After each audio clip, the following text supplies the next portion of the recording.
السلام عليكم، كي دايرين؟ لاباس عليكم؟ نتمنىكم كاملين تكونوا بخير وعلى خير. اليوم ان شاء الله غادي نحضر معكم رغيفات العيد كيجيو مورقين مقرمشين وكيبقاو محافظين على القرمشه ديالهم بطريقه اللي مبسطه كيوجدوا بالخف. نتمنى انهم ينالوا الاعجاب ديالكم. بلا ما نطول عليكم، بسم الله على بركه الله، نبداو مباشره في المكونات والطريقه ديال التحضير في نفس الوقت. انا احتاجيت 250 غرام ديال الدقيق الابيض يكون نوعيه جيده ومغربل، ما يعادل 2 كيسان ونص بقياس كاس العنبه. ضفت راس معلقه صغيره ديال الملحه كتبقى دائما حسب الذوق، كيس ديال الفاني، ونص معلقه صغيره ديال الخميره ديال الحلوه. غادي نضيف معلقه صغيره ديال الخل،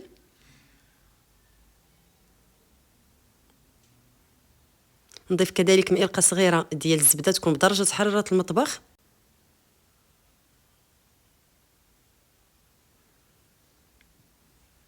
ونضيف كذلك راس معلقه صغيره ديال السكر ثقيل اولا سنيده ولا العسل اللي عندكم متوفر. راس معلقه صغيره فقط باش ما يتحرقوش معكم، يكونوا يتقلاو فقط، يساعدنا داك السكر على ان الرغيفات ديالنا يتحمروا معنا بسرعه. هنا كما شفتوا كان عندي كاس اللي دمجت فيه ماء الزهر مع المعادن الصنبور. قبل كنبسس الدقيق ديالي مزيان بداك الزبده وداك المكونات حتى يتبسس ليا ويتلبس ليا بداك الزبده المكونات اللي ضفنا. عاد كنبقى نضيفوا الماء وماء الزهر بالتدريج. نتوما من الاحسن تضيفوا في الاول 4 كاس ديال ماء الزهر، من بعد عاد ضيفوا الماء. من الاحسن انا دمجت بيناتهم. صافي هانتوما كما كتشوفوا كنبقى نجمع في العجينه ديالي، راه كتجمع معنا بسهوله وكميه اللي هي قليله، ويمكن لكم تضاعفوا المقادير، وانا كنصحكم انكم تضاعفوا المقادير لانهم كيجيو لذاذ وما كيشدوش الوقت نهائيا في التحضير ديالهم، واهم حاجه كيبقاو محافظين على القرمشه ديالهم. صافي هذا هو القوام اللي خاصنا نتحصلوا عليه، ما خصهاش تجي قاصحه وفي نفس الوقت ما تجيش جاريه باش ما تمحنكمش ملي تكونوا كتشكلوها. وهانتوما شوفوا الكميه اللي تبقات ليا من داك الكاس، 4 كاس ديال الماء اللي تبقات ليا. صافي هانتوما راه ما كندلكها ما والو، فقط كنلمها هكا كيندمجوا معايا داك المكونات، كنديرها في كيس بلاستيكي ونخليها جانبا ترتاح واحد 5 أو 7 ديال الدقائق كتكون معنا واجده. غادي نوضعها فوق سطح العمل. هذه الرش واحد المعلقه صغيره هانتوما كما كتشوفوا ديال النشا، ما تكثروش النشا باش من تكونوا تاكلوا الرغيفات ديالكم ما يجيكمش فيهم داك المذاق مجهد ديال النشا.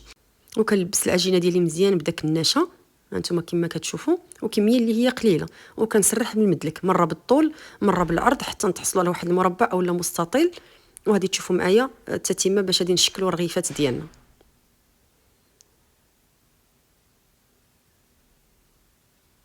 صافي هانتوما بعد ما سرحت العجينه ديالي كنحاول نقادها من جميع الجوانب باش تجي معايا مقاده وفي سمك واحد. صافي كنعاود نرش بكميه قليله هانتوما ديال النشا، وغادي نوزعو كامل على الوجه ديال العجينه باش الرغيفات ديالنا يجيو كاملين مورقين بنفس الطريقه. هانتوما كما كتشوفوا معايا كما قلت لكم كميه اللي هي قليله. صافي نعاود نقاد هكا شي بلاصه لا بانت ليا ما مقاداش بالدلاك. هانتوما فيما كتبان ليا شي جهه باقا ما متساوياش مع الجهه الاخرى كنقادها. صافي غادي نقلب من هذه الجهه، نعاود نقلب العجينه اللي من الجهه اللي من الفوق ونقاد الجوانب. صافي نعاود نقلبها كما قلت لكم، خاصنا نقادو جميع الجهات يجيونا مقادين باش الرغيفات يجيونا مورقين من الداخل. نعاود ناخذ المدلك ونبقى نعطي العرض للعجينه حتى نشكلها على شكل مستطيل كما غادي تشوفوا معايا. صافي هانتوما فيما كتبان ليا كما قلت لكم شي جهه ما مقاداش، كنحاول انني نسرحها مزيان بالمدلك ونجبد في العجينه ديالي.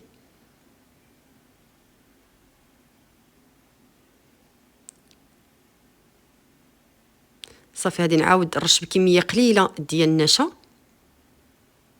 نحاول نوزعو كامل على الوجه ديال العجينه.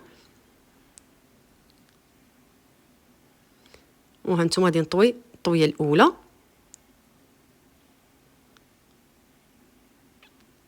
قادوا الاطراف كما كتشوفوا معايا، عاود نرش كميه قليله ديال النشا ونطوي من الجهه الاخرى. وها هي تشكلت معنا العجينه ديالنا.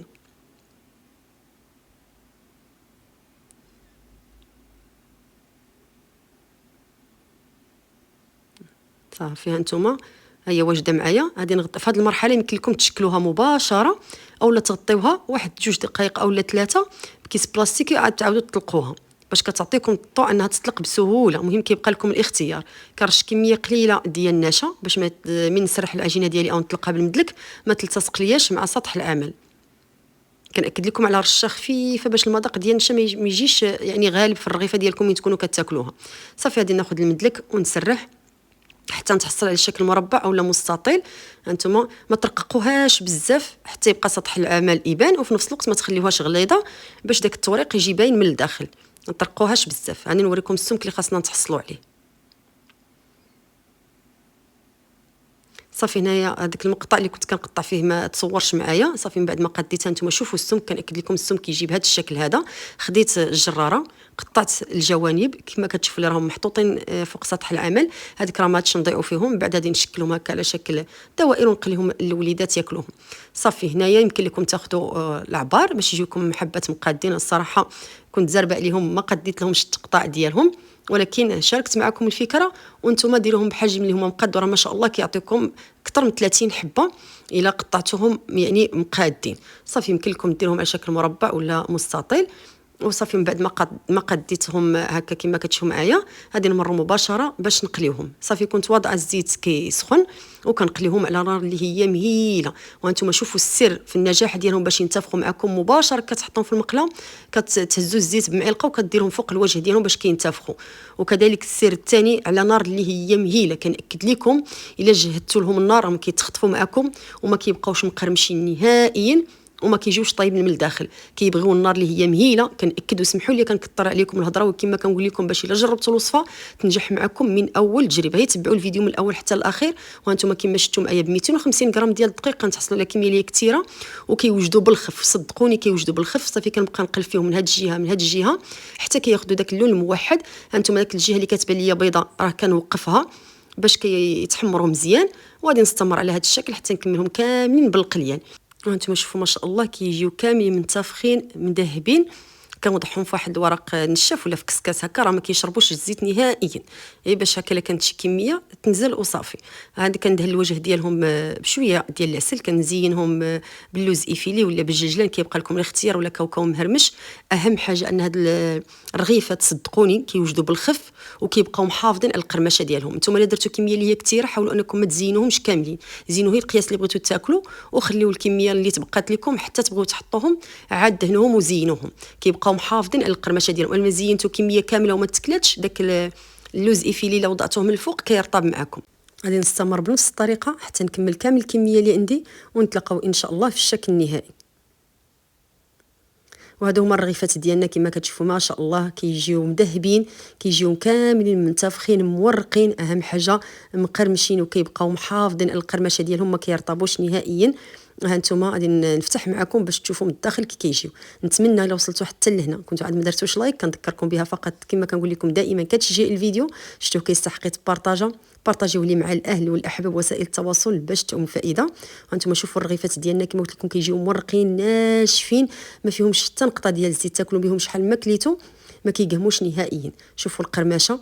نتمنى اخواتي انكم تجربوهم ان شاء الله، تحضروهم اليوم راه ليله العيد او لا حتى لصباح العيد راهم كيوجدوا بالخف ما كيشدوش الوقت نهائيا كما قلت لكم. نتمنى اللي جرباتهم ترد عليا في التعاليق، وبالصحه والراحه الى فيديو قادم ان شاء الله في وصفه جديده. مع السلامه.